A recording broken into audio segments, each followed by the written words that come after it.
Good morning, tribe. Hold on, we got a hydroplane. Okay, we're good. 6:23 a.m. It is Friday, the 23rd of February, 2018, the year of our Lord, Anno Domini. Central Standard Time, planet Earth, third dimension. Let me talk to you guys about deadly force. There's a lot of different directions we can go here, but in light of the Parkland school shooting, there are a lot of people. I don't know if you saw CNN's town hall. I saw snippets of it. I don't patronize CNN, although frankly I don't patronize Fox either. I don't watch television. But I saw snippets of this thing, and man, we're getting ready to eat our own, right? Like, we're getting to the point where we are eating our own. People just don't care about, there's no point in having a conversation anymore. It's all about winning. Just make your point and defeat the other side rather than actually trying to have some synthesis of opinion and come to an agreement, maybe work out a solution. So, re-deadly force, that was a big bolt of lightning. Re-deadly force,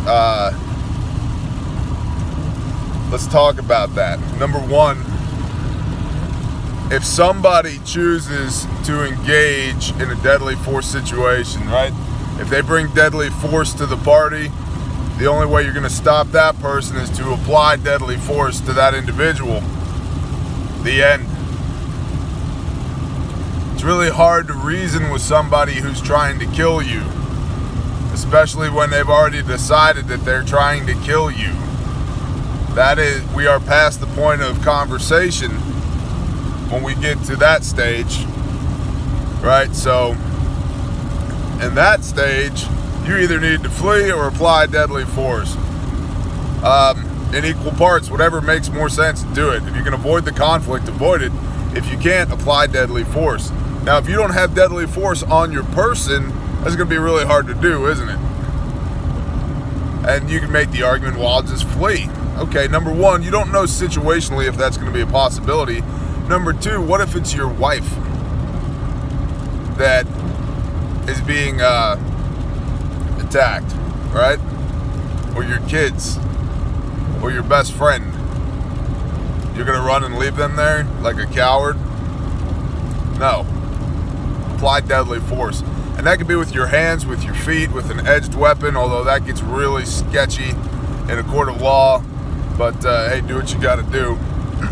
You know, there are a lot of edged weapons in the Rwandan genocide. It is ugly, but let me say it works.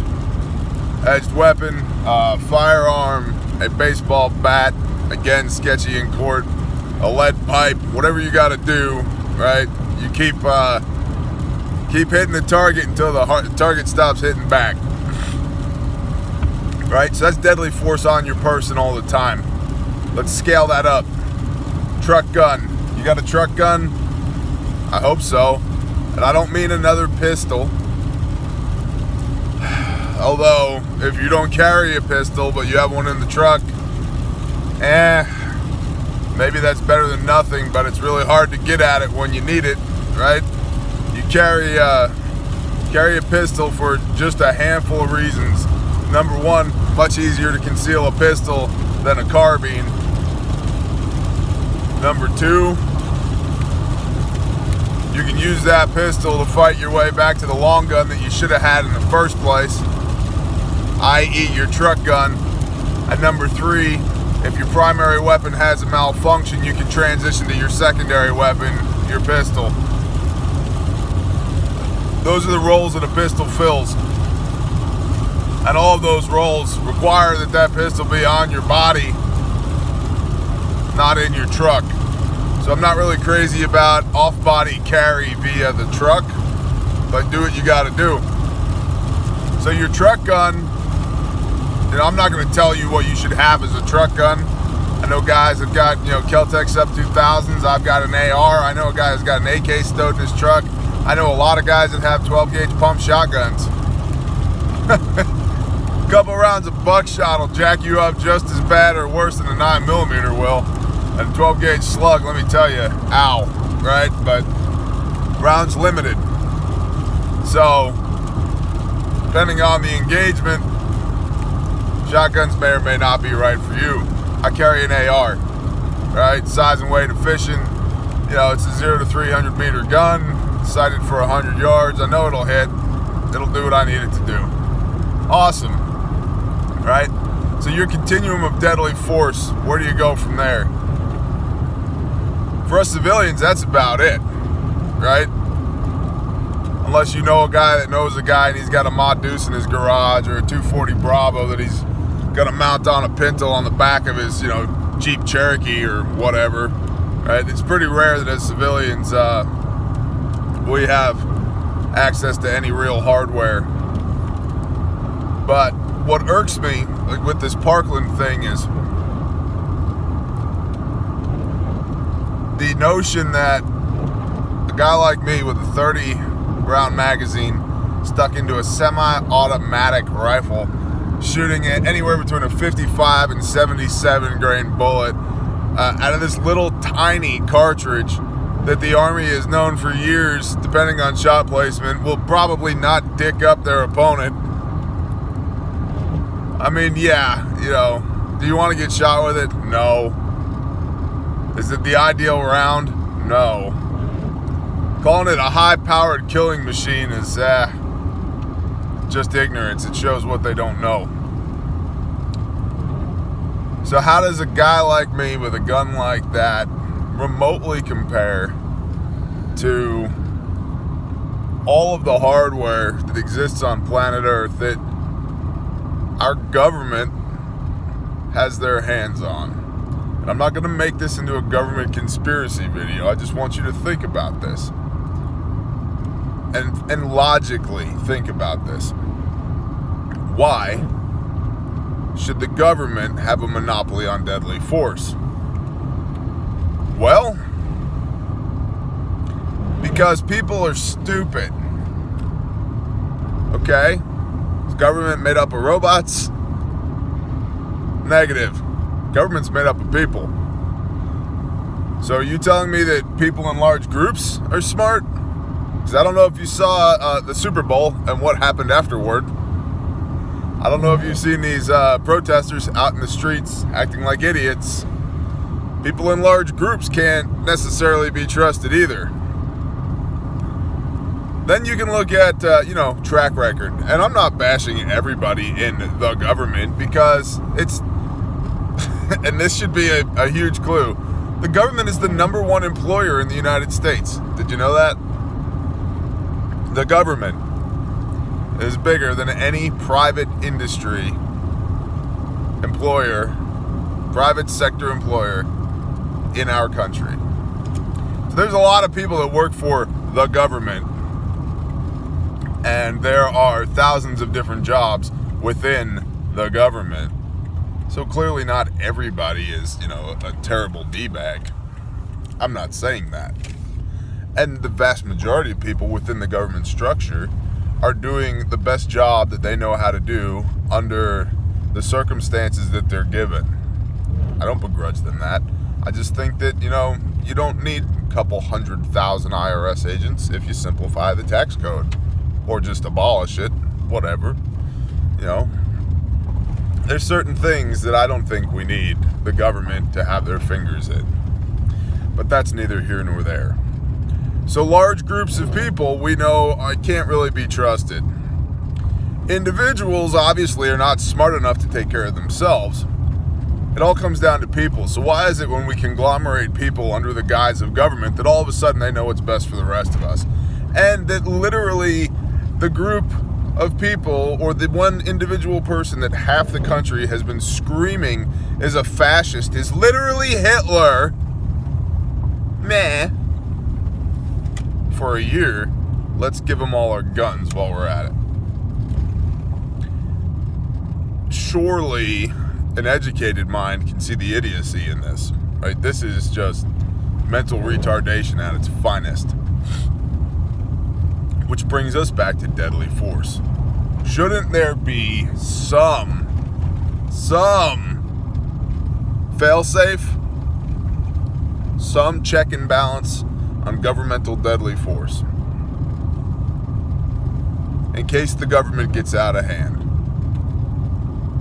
Logically speaking, yes, there should. The last thing anybody wants is another tyrant. Although I submit to you, you don't even know the tyranny that you're subjected to right now. What's the fail-safe? The fail-safe is guys like me and you with our freaking pea shooter AR-15s and our little tiny 55 grain bullets en masse.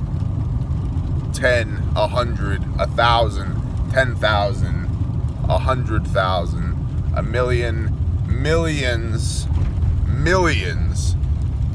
of firearms owners and people that are friends of firearms owners.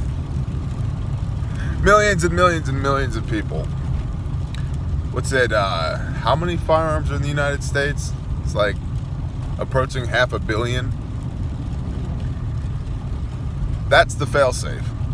Because the Second Amendment was not written for hunting. It was not written for shooting clay pigeons or for long-range precision shooting. It was break glass in case of tyranny. It's the fail-safe.